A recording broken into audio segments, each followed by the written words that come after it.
Good evening. Tonight we are going to discuss the broom and its place in Wiccan and pagan practice. Of all the tools of the craft, the broom is probably the most well known. For better or for worse, it has been the image of Wicca and witchcraft for generations. The picture of a powerful witch riding through the air, though far from accurate, is something almost everyone has seen before, especially if they live in an area where Halloween is often celebrated, because so many Halloween decorations feature a witch on a broom. But the true nature of the broom in Wicca, witchcraft, and paganism is a little more complex than simply riding it off into the moonlight. The broom, in one form or another, has been used magically and mundanely for thousands of years. It's not a new tool. In ancient times, it was used during rituals to encourage fertility, as women would straddle a broom and jump, showing the crops how high they should grow. Today, it has a variety of uses. It is used primarily for cleansing.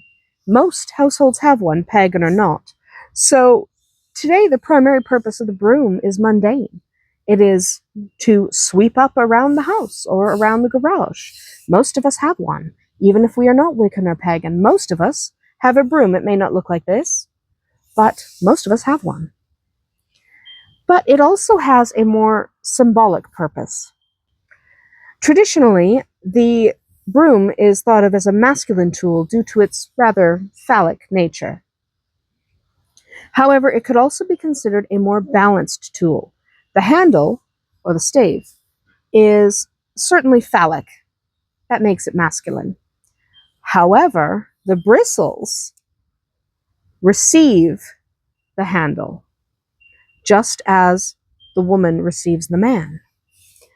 So you could definitely consider the broom to be a tool of balance, both masculine and feminine. It can be both. Many tools are both. So it can embody both the male and the female. The broom can be used for a variety of purposes in Wicca and paganism. It can serve as a decoration, especially in the winter months.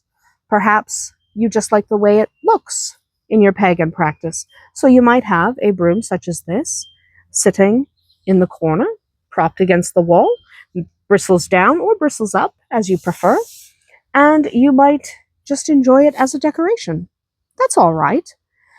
More commonly, though, you might decide to use the broom to clean your ritual area. Not to clean exactly, but to cleanse. All right? It is used to cleanse a ritual area. This is done by sweeping your ritual space, often the magic circle itself. And usually you will go clockwise most of the time, and you will visualize the negative energy leaving the circle. So you will continue clockwise around, and you will sweep from inside the circle to out. All right? Always inside the circle to out. And then you will proceed clockwise around your circle. This is quite traditional. And usually when this is being done, you would chant to direct your energy, chant to direct and focus your purpose. Brooms can also be laid across the entrance to a coven circle or to a temple, serving as protection. They could also be used during a wedding. That happens. Jumping the broom is pretty common during handfastings. In this case, the broom would be laid before the newly wedded couple, who then jump the broom to seal their commitment to each other. It can be hung on doors for protection. All right, it might be hung bristles up if you are hanging it for protection on your door. The traditional broom might be called something else depending on your tradition. You might not call it a broom itself. And usually it is round instead of flat if you are using it for ritual purposes. So you'll see my broom is rounded, not perfectly rounded. There is an organic nature to a broom, a ritual broom that is not necessarily present in a broom that is specific for cleansing. But yes, it has a rather circular nature. And it is really easy to make at home. I didn't make these, okay? I don't have I'm not crafty. A little crafty, but not crafty enough to make a broom, even though they are simple to make. All right, first you need some kind of handle. You need this part. Now this one happens to be made of oak.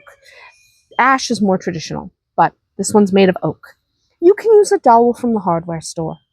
All right, it's all right. If you want to make your own broom and you really don't have the ability to gather a piece of wood, and like for me, I like the smoothness of this, so that's why I had someone make it. I had someone make it so it would be nice and smooth so that when I gripped it, it would not be uncomfortable for me. So you can use a dowel from the hardware store if that's what works for you. Any wood you choose will work. You also need some twigs or some straw. These are literally twigs from around the yard I lived in at the time. That literally, these are just twigs that had fallen off of trees. They're not a specific type. All right? They are just twigs. They're not that special. Not until I started using them anyway. You can also use straw. You can use herbs, dried herbs for the bristles, whatever you like. If you are making something traditional, you might use birch. These are not birch. I didn't have birch. I have birch here, but I haven't lived here forever. Where I lived before, these are mostly willow, to be honest. There was a lot of willow and some poplar. There wasn't much else where we were living at the time. So you'll want to take these bristles, gather them around the handle, and tie it together tightly. You can use rope or twine or leather, whatever you like to use that, to do that. It doesn't really matter. It should be a natural material, but this is a piece of old leather that came off of, I don't even remember, came off of someone's purse, but I don't remember what purse that might have been. I don't remember whose it might have been, but that's what that is. That's a piece of leather. You can also use twine. So I have another one here that was painted black for me. And this one would just use twine. I didn't have any more leather. I only had the one strip. So this one, which I use in the darker months, in the dark half of the year, this one has twine. This one that I use in the lighter half of the year used a strip of leather. It really depends on what you have. It doesn't matter. It should be a natural material, so a rope or a twine works well, just as long as it's natural. Try to keep your bristles even when you're making it. So try to make sure not a whole bunch of them stick out. You don't need a perfect circle. That's never going to happen, not with a natural material. But try to keep them all even at the bottom. It just makes for a prettier broom, and it makes for a more practical one. Only bind the bristles tight enough to secure them. All right, so you have to be careful. When you bind these, if you bind them too tightly, you are going to break them. So definitely take your time when you are constructing your broom. Make it tight enough so these can't slip out, right? If these pull out when I pull on it, that's no good.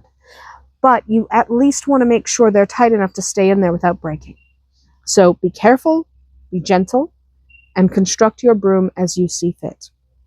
The broom is a really common tool of Wiccan and pagan practice. Though surrounded by much myth and legend, the modern use of the broom is for ceremonial cleansing and for protection. So you don't have to make one yourself. Okay, I had these made for me. I did this part. I didn't do this part. All right, I have no skill at woodworking, so I didn't do this part. I did this. I'm impressed with myself for what I did at the time. So you can buy one if you like. And you can buy ones like this, in this style. You can absolutely do that. All right? Or like this, with a painted handle. Now, this one's been rather used quite a lot. So you can see it's got a lot of wear and tear, and even the handle is a little bit bent. Just from many years of use. Just for many, many years of use. But you can buy them. If you're not sure where to get a broom that possibly looks something like this, wait until right around Halloween, which sounds silly. And I'm not telling you to go buy a plastic broom. But around Halloween, you will see some really nice decorative brooms pop out that are in shops that you can purchase that are made of wood and have twigs as the bristles. So take a look. I'm not talking about those cheap pick 'em up at Walmart brooms that are, $4 for a thing of plastic. I'm not talking about that. They do make really nice ones for fall decor. So right around Halloween and Thanksgiving, you can look and you can find stuff like this. Look for one that is made for the outdoors. It'll last longer.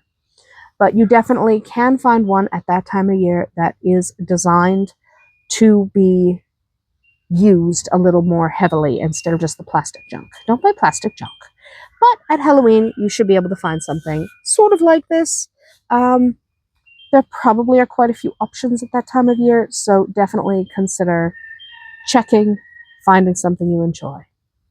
Thank you for joining us as we discussed the broom and its place in Wiccan and pagan practice. Drop a comment below and let me know if you use a broom. I still use one to this day. It's one of those tools I never did put aside. Blessed be.